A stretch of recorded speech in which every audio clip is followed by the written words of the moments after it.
The human capacity for guilt is such that people can always find ways to blame themselves.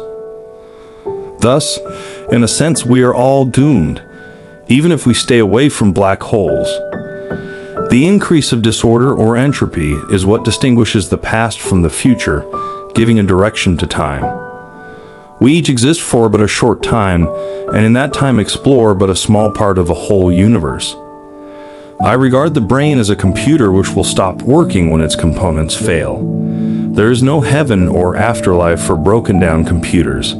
That is a fairy story for people afraid of the dark. We are in danger of destroying ourselves by our greed and stupidity. We cannot remain looking inwards at ourselves on a small and increasingly polluted and overcrowded planet.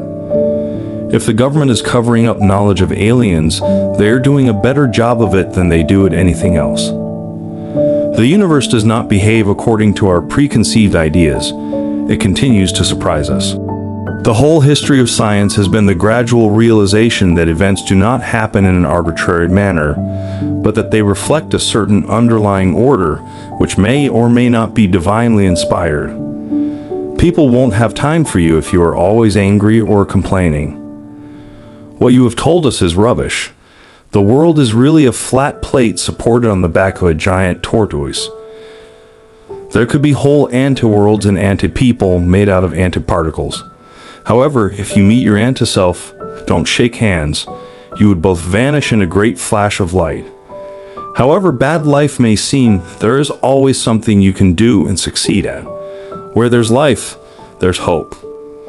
Not to take this web of dualities as a sign we are on the right track would be a bit like believing that God put fossils into the rocks in order to mislead Darwin about the evolution of life.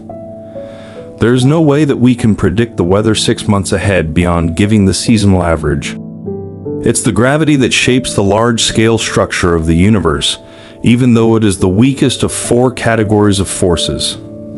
If one is physically disabled, one cannot afford to be psychologically disabled as well. Mankind's greatest achievements have come about by talking and its greatest failures by not talking. It doesn't have to be like this. Each exists for but a short time, and in that time explore but a small part of a whole universe. Why are we here? Where do we come from? Traditionally, these are questions for philosophy, but philosophy is dead. The people who actually make the advances in theoretical physics don't think in these categories that the philosophers and the historians of science subsequently invent for them.